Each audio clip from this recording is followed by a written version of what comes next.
ભારતના લોકતંત્રને બચાવી શકે એવા એકમાત્ર છેલ્લા ન્યાયાધીશ 70ના દશકમાં થઈ ગયા હતા. ત્યારબાદ સંપૂર્ણ કરોડરજ્જુના મણકા ધરાવતો એક પણ ન્યાયાધીશ આ દેશને મળ્યો નથી. અને આ ન્યાયાધીશનું નામ હતું હંસરાજ ખન્ના.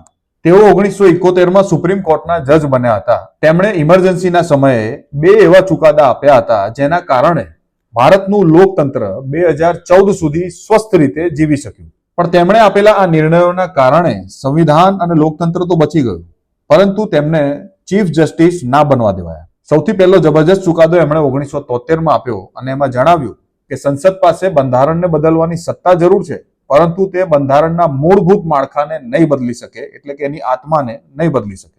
અને એના કારણે જ આ દેશમાં 2014 સુધી લોકતંત્ર જીવિત રહી શક્યું. બીજો ચુકાદો એમણે 1976માં આપ્યો, જેમાં કહ્યું કે સરકાર વિના કારણે કોઈને પણ ધરપકડ કરીને જેલમાં નહીં નાખી શકે. આ કેસનો મુદ્દો હતો કે શું ઇમરજન્સીના નામ ઉપર વ્યક્તિનો જીવવાનો હક એટલે કે રાઇટ ટુ લાઈફ છીનવી શકાય? નહીં.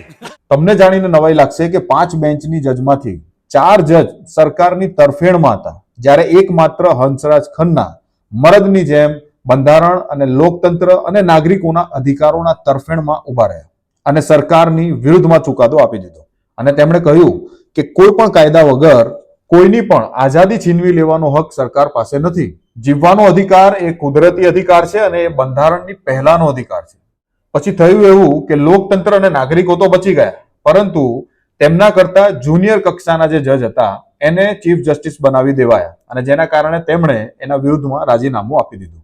તેમની આ હિંમતની નોંધ આંતરરાષ્ટ્રીય અખબારોએ પણ લીધી અને તેના કારણે જ આજે સુપ્રીમ કોર્ટના રૂમ નંબર 2માં તેમની તસવીર લાગેલી છે, જે હંમેશા જજોને પ્રેરણા આપે છે પ્રામાણિક બનવાની. પરંતુ અફસોસ સાથે એવું કહેવું પડે છે કે ન્યાયતંત્રની કરોડરજ્જુમાં ચડ્ડીધારી વાયરસ લાગી ગયો છે, એવું સુપ્રીમ કોર્ટના વકીલો પણ કહી રહ્યા છે. જો તમને લાગતું હોય કે ભારતને અત્યારે હંસરાજ ખન્ના જેવા નિષ્ઠાવાન અને હિંમતવાન જજોની જરૂર છે, તો આ પેજને ફોલો જરૂર કરી લેજો, કારણ કે સંગઠનમાં જ બચાવ છે.